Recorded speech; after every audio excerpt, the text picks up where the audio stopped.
prayerrequest247.com-இன் இனிய கிறிஸ்மஸ் நாள் வாழ்த்துக்கள். கர்த்தராகிய இயேசு கிறிஸ்துவின் நாமத்தினால உங்கள் அனைவரையும் வாழ்த்துகிறோம். உங்கள் கூடயும் ஆப்பு செய்கிற தொட்டியும் ஆசீர்வதிக்கப்பட்டிருக்கும். நீங்கள் வருகையிலும் போகையிலும் ஆசீர்வதிக்கப்பட்டிருப்பீங்க.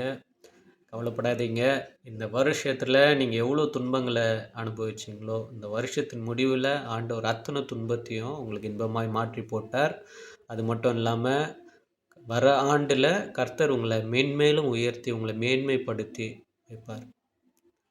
ஐயோ, நான் வாழ வழி இல்லையேன்ட்டு நீங்கள் அநேகர் வந்து கலங்கி கண்ணீர் வடிச்சிட்டு இருக்கலாம். கவலைப்படாதீங்க. உங்களுக்காக 7 வழிகளை ஆண்டவர் திறக்க போகிறார். நீங்கள் விசுவாசிங்க. ஆம் என்றும் ஆமீன் என்றும் சொல்லுங்கள். கண்டிப்பாக உங்களுக்கு 7 வழிகளை ஆண்டவர் திறப்பார். இன்னும் நீங்கள் நிறைய பேர் நம்ப மாட்டீங்க. ஸோ உங்களுக்கு உபாகமம் 28வது அதிகாரத்தில் நீங்கள் படிங்க.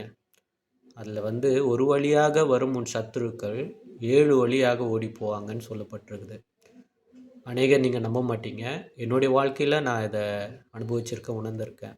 நீங்களும் கண்டிப்பாக அந்த வசனத்தை விசுவாசிங்க. பிகாஸ் நீங்கள் போகிற வழி, அதாவது உங்களுக்கு ஒரே ஒரு வழி தான் உங்களுக்கு முன்னாடி இருக்கும். அந்த ஒரு வழியும் அடைச்சிட்டாங்களே அப்படின்னு நீங்கள் கண்ணீரோடு இந்த நேரத்தில் நீங்கள் இருக்கலாம். கவலைப்படாதீங்க.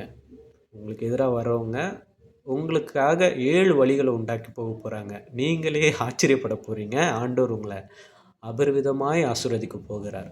சரிங்களா? உங்கள் துக்கம் சந்தோஷமாக மாறும் இந்த நாட்களில். Be prosper and be rich in Christ. Amen.